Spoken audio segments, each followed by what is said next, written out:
Rev'd Up by day.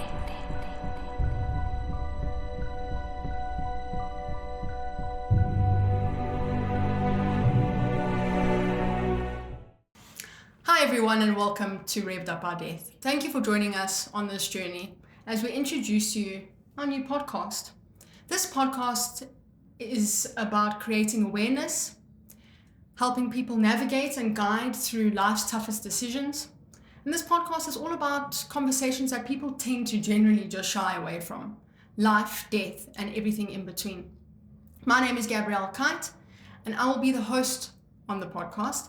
This is Gavin Lock. He will be my co-host. Gavin, what an absolute honor it is to be sitting next to you today. Indeed, it is such a privilege, Gabs, because death is something that people tend to avoid. It's usually taboo. And of course, not only do they not always know what to do around the issues of death, Definitely. but also they're overwhelmed with grief and with emotion. And so we certainly will be seeking to help people journey through the different facets of preparing for death, of what happens, and then also what takes place afterwards in terms of grief and loss. And it is quite fascinating that after just 3 months of coming up with a suggestion, here we sit. Definitely. I mean, 3 months ago, sitting around my office with a Starbucks cappuccino and thinking to each other, what could we actually possibly do to help people navigate these decisions? And I think the pair of us, you working at a church, myself working as a funeral director, and I mean, it's the two best pairs. Do you know what I mean? So I think, Gav, please tell the audience as well, how did we get to Rev'd Up Our Death? Well, it's quite an intriguing name and maybe appear to be a little bit off the wall, but it really covers all aspects of death. First of all, obviously death, funeral directors, Yes. Rev'd Up, Reverend.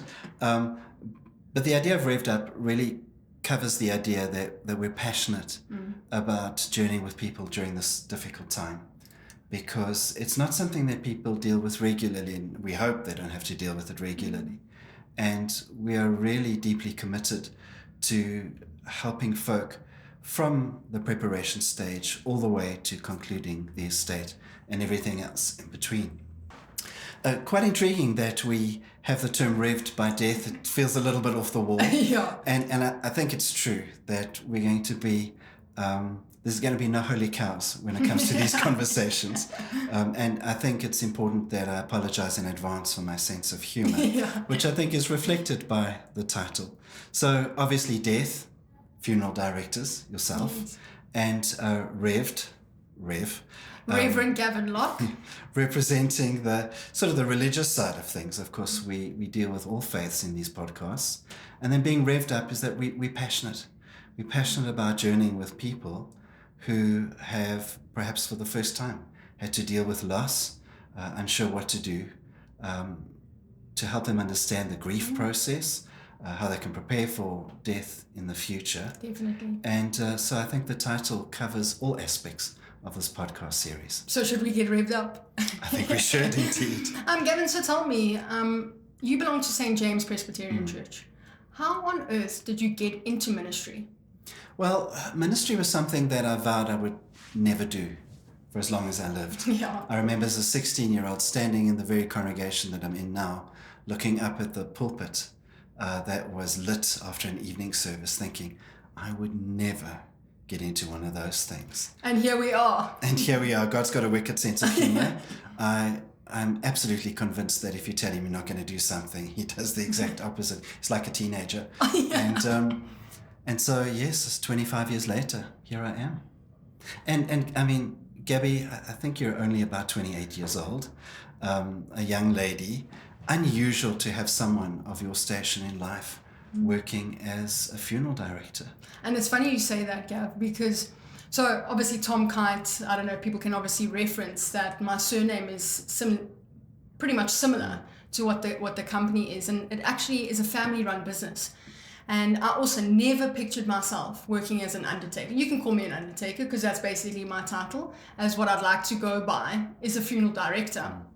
So, you know, I lived in the UK when I left school, and I came back in 2018, and I thought to myself, I'm going to study. I need to study. So I studied a marketing degree through the IMM Graduate School of Marketing. And when I was finished, my father said to me, come work for me. Why don't you? So I thought, okay, well, I'm going to be marketing a funeral home. And we all know how that is. It's not, no one's got an expiry date. So it's quite difficult to market a funeral home, especially when you're not selling funeral policies. I started working there in 2018, sorry, my mistake. And my father said after 2 years, he said to me, Gabs, you're not really doing much in terms of marketing. Why don't you start arranging funerals? And I was very nervous, Gavin. I mean, people's emotions are running wild. Absolutely. 1 minute you've got an angry family, 1 minute you've got a sad family, 1 minute you've got a family who's quite okay and said, mom and dad had an awesome life. They lived life to the fullest. They had good innings. So you kind of, it's nerve-wracking because you just don't know what sort of family you're going to get. And that's why it's nice to just examine or just feel the room when you first have that interaction with them. So I basically started at head office with the guidance of my cousin Bronwyn, who you know quite well, and my father, and I just took the bull by the horns. And I must say, Gav, it's not something that I think any 28-year-old would wake up and just say, oh, I'm going to be a funeral director. This job is actually so rewarding in the sense that, it's nice for someone to come back to you and say, you know what, mom and dad had a beautiful send-off. That's what we want to create. A funeral is supposed to be memorable.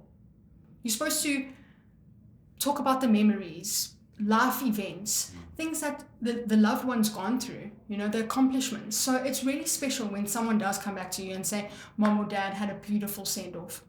But isn't it more than that for you as well? It's also the way you interact with people.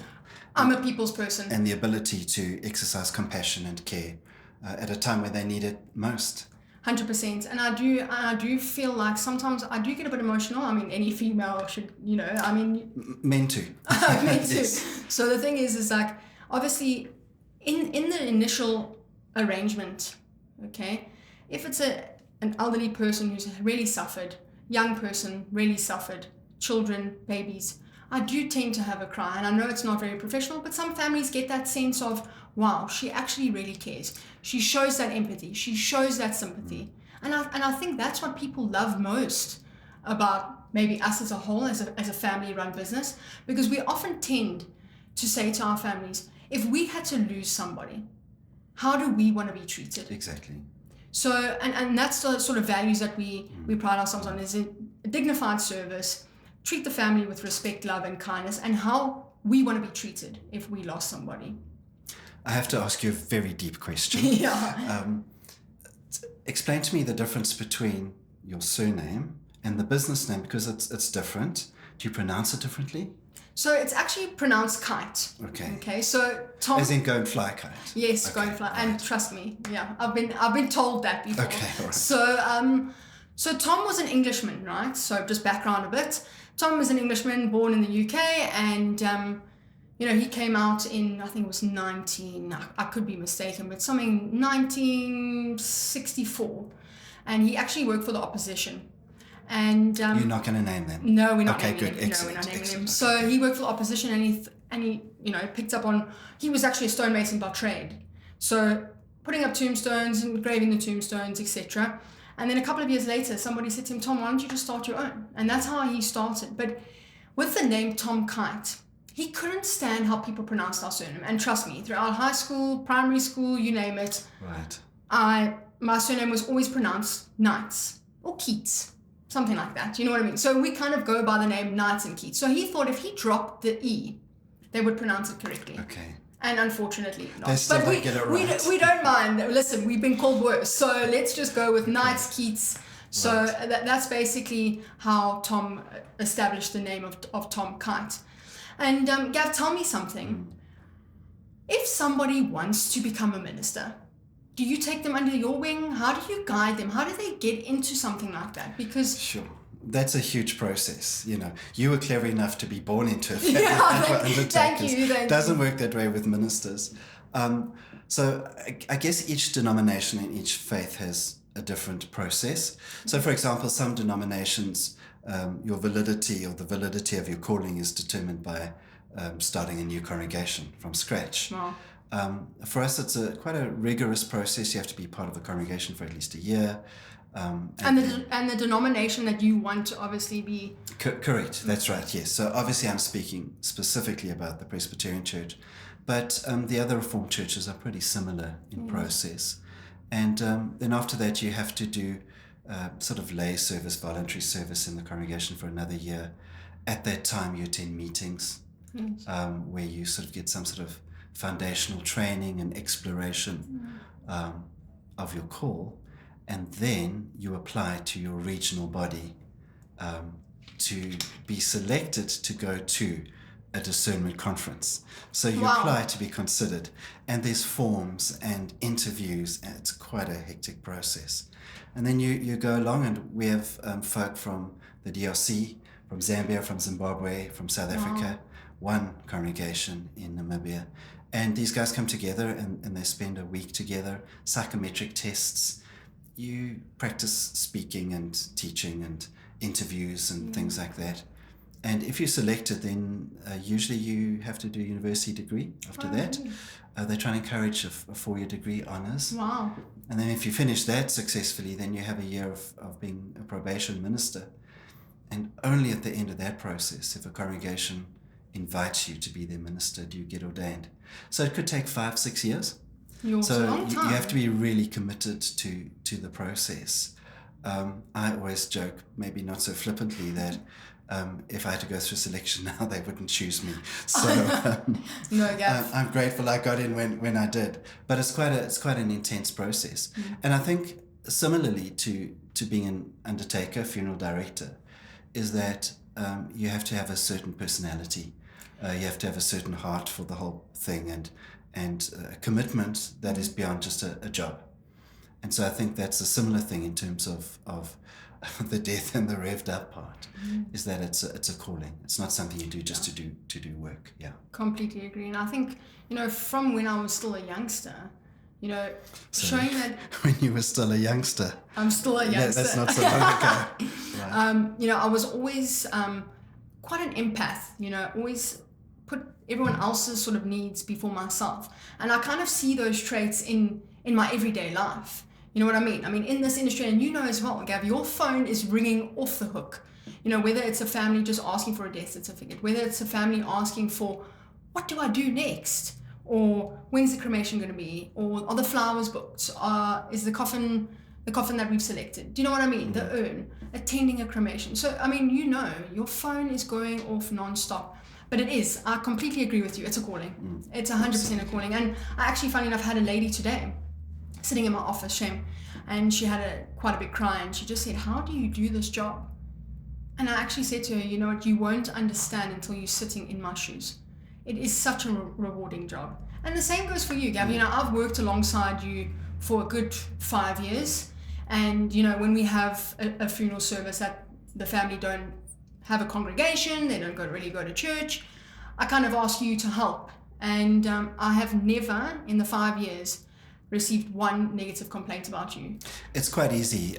My usual MO is to pay 50 Rand bribes at the end. Keeps everybody happy. No, I promise you, Gab. So tell me, what was it like for you the first time you did a funeral service? What was that experience like? I promise you, have you ever felt that sense of like adrenaline, like coming up from your toes all the way to the top of your head? Like I kind of got this, my body went cold, because I was also kind of still fairly new. I didn't have Dad beside me, didn't have Bronwyn beside me. So I went very slowly, asking the questions. And also the questions I wasn't sure of, I went back and reported back to the family. Very nerve-wracking, but afterwards, just again, like I said, keep emphasizing this, just so rewarding. But I have had some hiccups, small hiccups, not big ones. The PA system's not working, or in COVID, Gavin, I'm sure at the church as well. The live streaming, I don't know, in South Africa, We've got all sort of things throwing us curveballs. We've got load shedding. When we've got load shedding, there's no signal. So the live streaming, goes down. And also I always try and emphasize this to my staff as well, is that a funeral's only done once. And that's why I feel the pressure of doing a funeral well, because this is the final word on this person's life. And you don't want people to be distracted by, as you say, a sound system that doesn't work, or a slideshow that freezes in the middle, or an organist that plays the wrong tune, and things like that. That's what I find so funny about, just pamphlets. We always say to the families, whatever version of the song you want, please can you give us the lyrics? Because it's so funny. I know obviously it shouldn't be funny, we had a funeral, but when we're singing Amazing Grace, and there's probably 3, 4 different, 5 different types of versions of, and then the lyrics on the pamphlet isn't it doesn't what's match on the slideshow or the song. Or what they're playing, absolutely right. So, yeah, I mean, there is. We've got, like we said, you've got to find humor. We've got to find humor in the inevitable. We really do. And Gav, tell me something. Before you were at St. James, where were you? Been in a number of congregations. So I did my probation ministry at a little congregation in Norwood called St. Giles. And thereafter, my first calling was to Port Elizabeth, as it was known then. Rebecca. Well done. There we go. And beautiful, beautiful old stone building, about 150 years old now. Wow. Overlooking the harbour. So just across the road from the Donkin Memorial. And it was just a phenomenal experience. I was a 27-year-old. I didn't know what I was doing. Had a lovely leadership, and they were very gracious and kind with me. And the pain of looking out your office window at the sea for a Vali is quite special. Yeah, amazing. And then after that, I joined a colleague of mine in Midrand, and I was with Christopher for about 5.5 years, and that was on an equestrian estate. Oh, beautiful. Oh, my word. Both beautiful settings. Absolutely. Very different in a city, in then Port Elizabeth, now an equestrian estate with bunnies and horses running around. And now I'm back at St. James, which is my home congregation. Can't say I ever grew up, but I was raised there. And I've been there about 14 years now. Wow. And tell me, I mean, I was under the impression, and just correct me if I'm wrong, when it comes to you being at St. James for 14 years, are you allowed to stay there for a lifetime? Or would, for example, another Presbyterian church call you and say, please, can you stand in? Can you take over the church? Like, is it like a five-year period that it should normally be? And maybe the congregation kind of vote you in?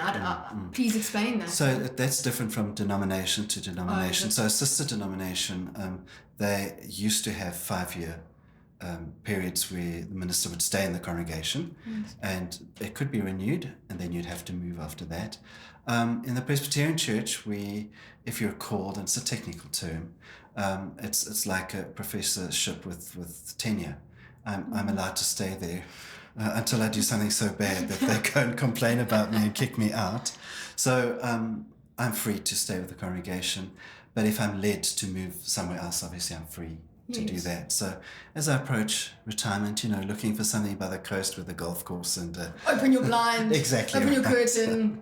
But I jest. So we're able to stay for as long as there's a connection between the congregation and the minister. And obviously I see on your Facebook page you guys do the live streaming and things like that. Correct, that's right. I mean, you do quite a lot for the congregation. I don't know if you want to elaborate and just...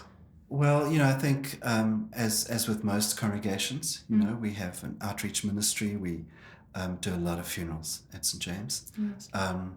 And the usual worship services. We do about 7 retirement home services a month. Wow. And the usual kind of thing that you'll find in a pastoral environment. And at Tom Keight, I think folk don't always realize that your responsibilities go beyond just arranging a funeral, because there's so many different legal aspects to dealing with death, paperwork, things like that. Yes. So, obviously a funeral home, people just think you're either having a burial or cremation. Tom Keight specializes in a whole number of things, whether it's cremation, burial, exhumation, mausoleums, international repatriation. So we actually send bodies to and from. So, when you book a flight to the UK, or you go on a package tour to Thailand, you pay with your credit card, for example, you automatically get travel insurance. And we've basically contracted to a numerous amount of companies that issue travel insurance.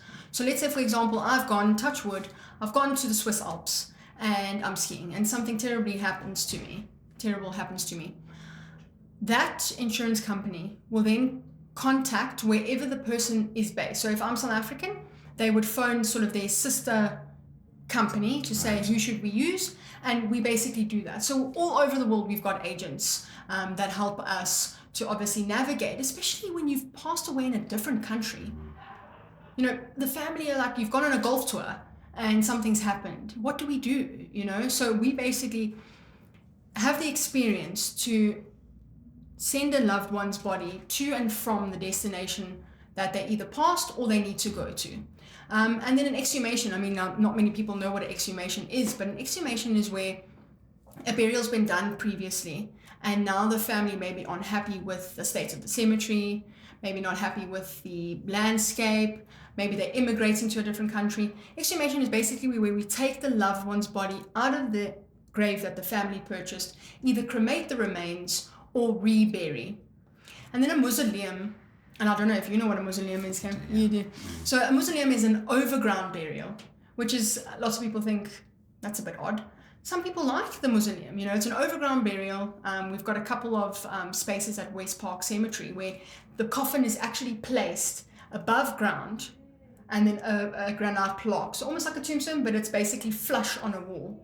And that's another thing that we do. And then we do the cremations and we do the burials. We do flowers, we do pamphlets, we do catering. We've got 2 chapels on our premises. So we've got one premises in Rev'd Up, which I think everyone kind of knows us to be there. And I think it's quite detrimental if we did ever move, you know. Tom started in 1981 and we were in Braamfontein, maybe not the same building, but just behind. And then we've got a chapel there that seats 100, and we've got a chapel in the Randburg office that seats about, I would say, 50 to 60 people comfortably, and both with catering halls. So we've got in-house florist, in-house caterer, and the chapels as well. I can highly recommend your caterer, by the way. Yeah, her food, the finger snacks, we love them. I'm on diet now because of her. Thank you, Zonki. And of course you do the paperwork that families need, death certificates, notifications. No, it's vitally important. And you get doctors to sign the forms and everything like that. Yes, and I think we'll discuss that later on, Gav, is, you know, like I said in the beginning of the podcast, is people don't know what to do when a loved one passes away, and people aren't sure of the process, especially when it comes to a cremation. You know, we'll be discussing the paperwork that's involved with the cremation, and we'll be discussing the paperwork that's involved with the burial. People aren't sure and understand why there's 3 doctors involved when it comes to a cremation. And I think, I don't want to give away too much, but we'll have a special guest, 2 special guests regarding cremations, and one's a pathologist and they're actually both pathologists, but one acts as a medical referee and the other one acts as a confirmatory doctor. That's quite helpful. Perhaps we should segue into the different podcasts that we're going to be doing, and the different topics that we'd be covering. Yes, you know, I think the next podcast we should definitely discuss about the process, Gav.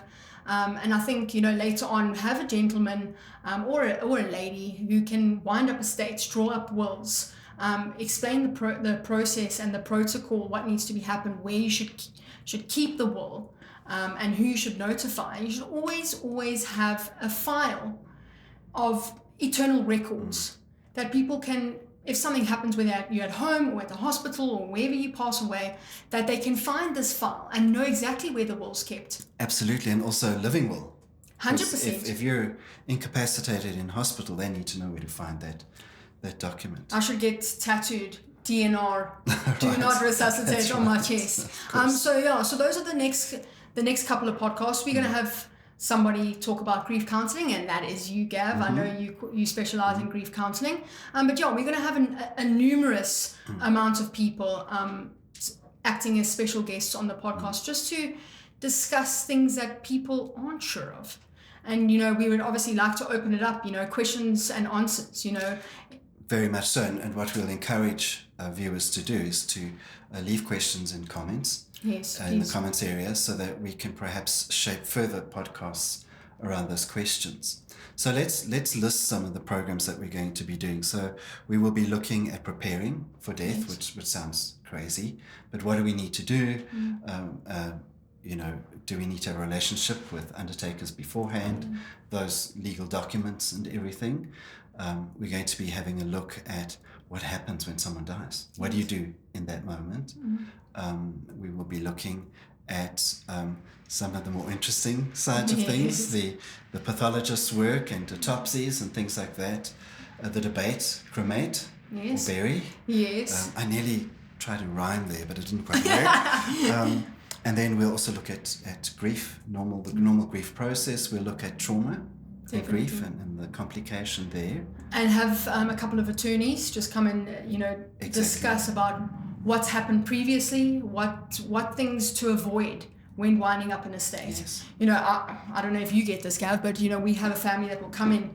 The brother likes the idea of the mom being cremated, but the sister likes the idea of the mom being buried. So that's why it's vitally important. I think when we do discuss wills and estates and things like that people actually strictly stipulate exactly what their final wishes are.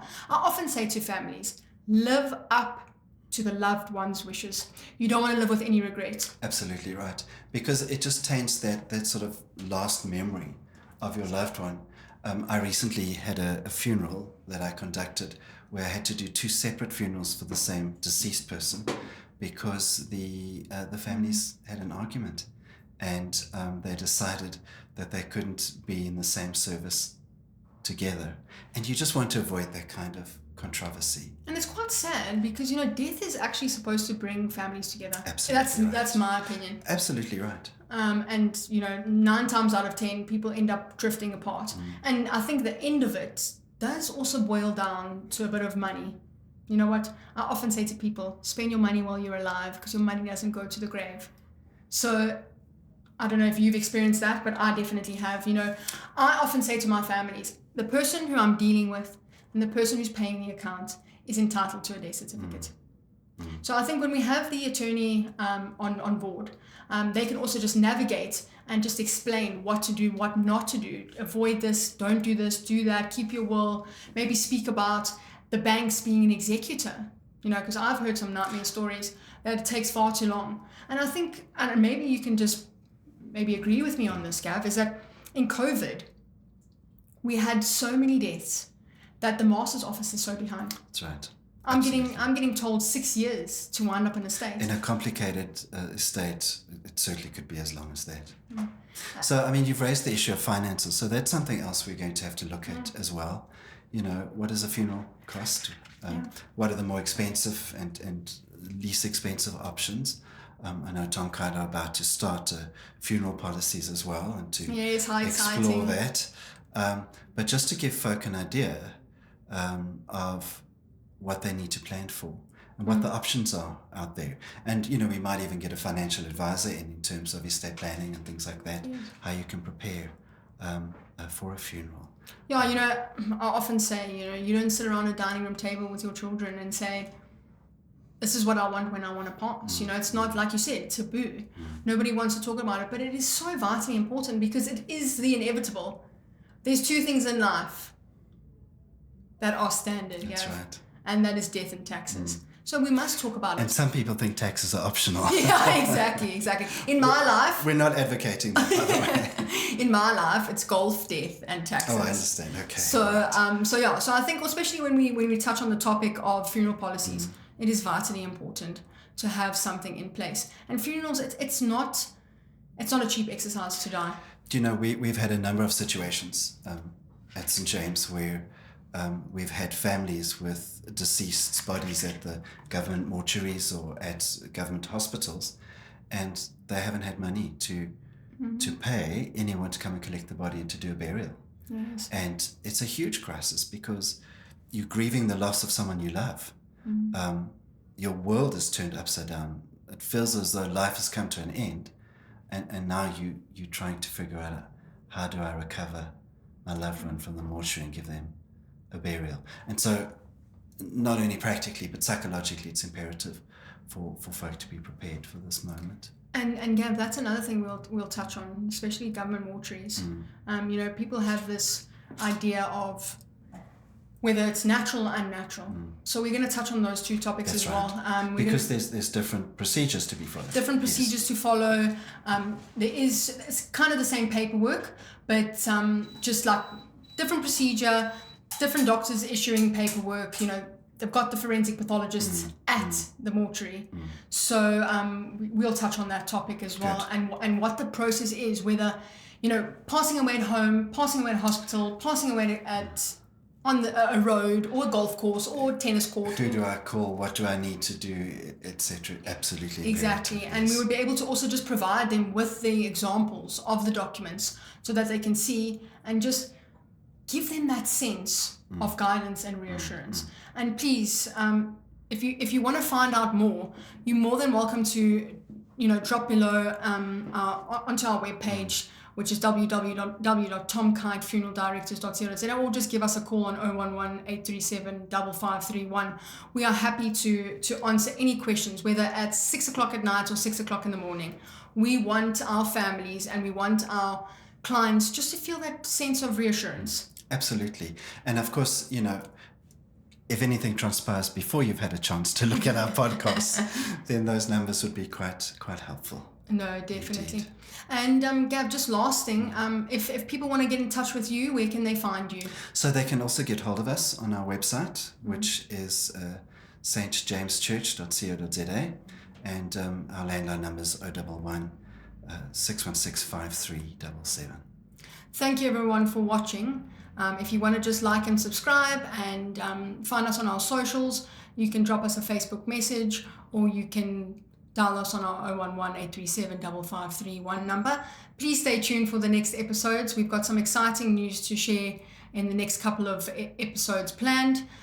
We thank you so much for watching. Thank you.